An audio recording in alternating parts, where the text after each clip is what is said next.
tao ano. Yan, ito ba yung malala, madami. So yung what's up mga idol, so welcome back again sa Kaburao TV. So yun for today's video, ayan nakikita niyo naman sa ating title, ayan nandito tayo sa gubat ngayon mga idol, no. Ayan, wala munang saranggola ngayon. Kasi kita niyo naman, oh. Ayan. Ito yung nasa likod ko, ayun yung pinagpapatasan namin ng saranggola. Napakataas na ng damo mga idol, napakataas na ng tubo. So hindi na namin kayang tumakbo dyan kasi Makati. So yun, ngayong araw mga idol, maghahanap muna tayo ng gagamba. Yan, gagambo muna yung hahanapin natin. I-spider hunt tayo ngayon mga idol. Ayan, meron tayo ditong lalagyan. So yan, meron tayong lalagyan ng gagamba mga idol. Yan ang ating nilagyan ng posporo. Ayan, meron siyang 6 na gagamba na pwedeng ilagay. So samahan nyo ako mga idol ngayon maghanap ng gagamba. Paano nga ba natin mahanap ang gagamba mga idol, no? So sa pamamagitan ng sapot, yung mga bahar kung tawagin dito sa amin, sapot nila yung hahanapin natin para makita natin agad yung gagamba o pitik dito sa amin sa Batangas. So yan mga idol, tara maghanap na tayo ng gagamba. So yan mga idol, paano nga ba tayo makakahanap ng gagamba? Syempre pupunta tayo sa gubat mga idol na yan mga idol. Sa Maguba tayo pupunta. So sa gabi naman mga idol, pagka maghahanap kayo, pwede kayo sa tubuhan. Yan, sa mga ganyan tubo, mga gilid-gilid, kapag yung maliliit para ganyan, sa gilid na kayo makakita ng gagamba. So tatry natin maghanap ngayon kasi nakatapos pa lang ng saranggola season. So check natin kung may mga gagamba na ba ngayon na pwedeng kuhain, yung mga malalaki, no. So dito tayo maghanap sa gubat. So tara, hanap na tayo mga idol. So yan mga idol, oh. Nakikita nyo ba yung mga dahon na yan? Ito mga idol, yan. Pagkain to, tawag ito is ampalayang ligaw. Yung mga ganto yung bunga, mga bilog. Nakakain yan mga idol. Masarap yan isama sa munggo. Tsaka yan yung apong-apong.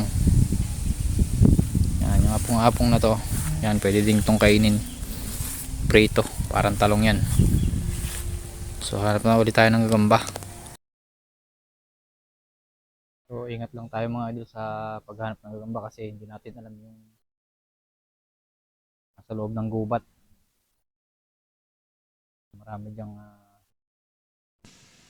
So yan mga idol, may nakita na tayong sapot. Ito mga idol, kung nakikita ninyo, yan yung sapot. Yan yung susundan nyo kung nasaan yung gagamba mga idol. Ayan, so tatry nating hanapin yung ugad ng gagamba mga idol, no. Minsan kasi yung mga gagamba nasa mga tuyo.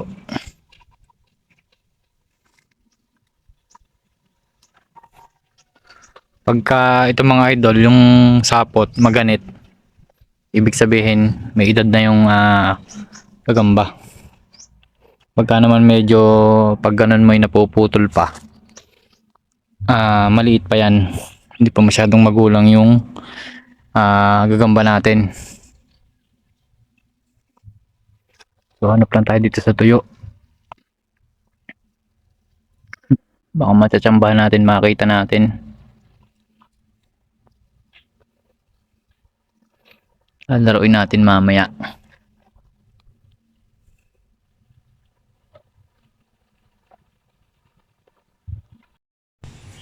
Ito mga idol, mukhang nakita natin yung yung kanyang itlog. Ayun, oh. Nakita natin yung pinag-itlogan niya mga idol, no. And wala yung gagamba dito. Hindi natin alam kung saan siya nagtatago. Mukhang malabo natin makita yan dito, So yan mga idol, hanap pa tayo ng iba. Lilil pa tayo. So ayan mga idol, nandito tayo ngayon sa loob ng kawayanan. So try natin maghanap dito ng mga sapot. Mukhang hindi pa lumalabas yung mga gamba natin. sa gubat.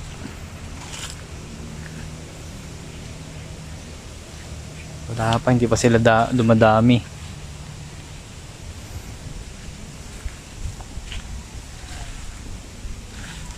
Tatry pa rin natin mga idol maghanap, no. Makakita naman siguro tayo kahit isang piraso lang.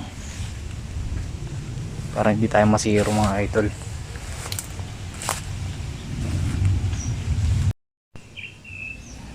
So yan mga idol, puro ganito lang yung nakikita natin, no. Puro parang nagsisimula na silang mangitlog. Kasi ano na nga, gagamba season ng mga idol, no. Tingnan natin dito sa mga tuyo. Gagamba season ng mga idol, maghanap tayo ng gagamba. Nag-uumpisa na sila magparami. Ito yung mga, ayan ang mga idol, oh.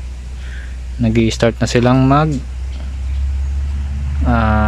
mangitlog. So hindi lang natin talaga matsyempohan yung bahay nila mga idol, no. Kasi dito malimit ang ulan mga idol. Pagka malimit ang ulan, nakatago lang yung mga gamba.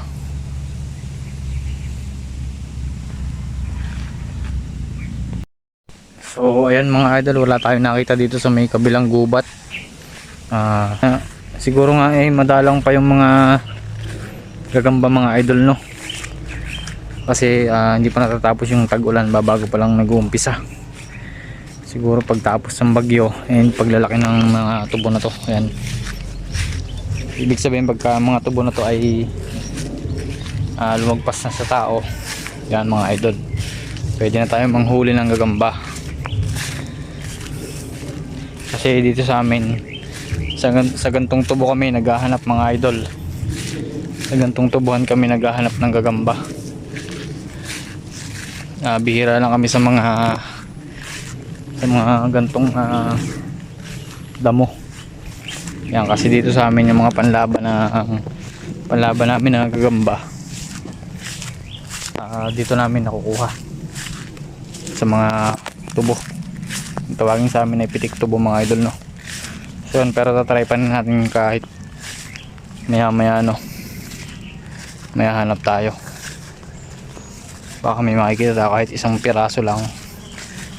Makakita lang sana tayo ngayon, kahit di pa uso yung gagamba, makakita lang tayo ng isang piraso. So gusto ko lang talaga makita mga idol ngayon ng gagamba, no. Kahit hindi pa masyadong uso dito sa amin, gusto ko maipakita sa inyo mga idol yung gagamba, no. A few moments later. So yun mga idol, meron lang ako ditong nakitang hindi ko alam kung buhok to ng tao o ano. Ayan mga idol, sumabit dito sa may bob wire. Yan, ito pa yung malala, madami to. Pero parang buhok siya ng tao na sumabit dito sa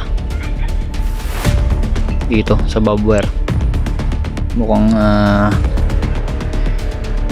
hindi masyadong nabuka tong bob wire.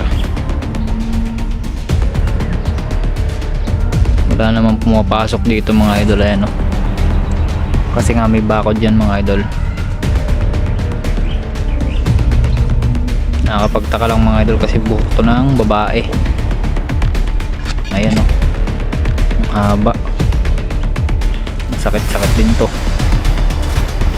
Ito pa mga idol, mas marami tong isa. Ayan, no. Mas marami tong isa mga idol, no. Nakakapagtaka lang mga idol kasi ang gubat niyan walang pumapasok dyan.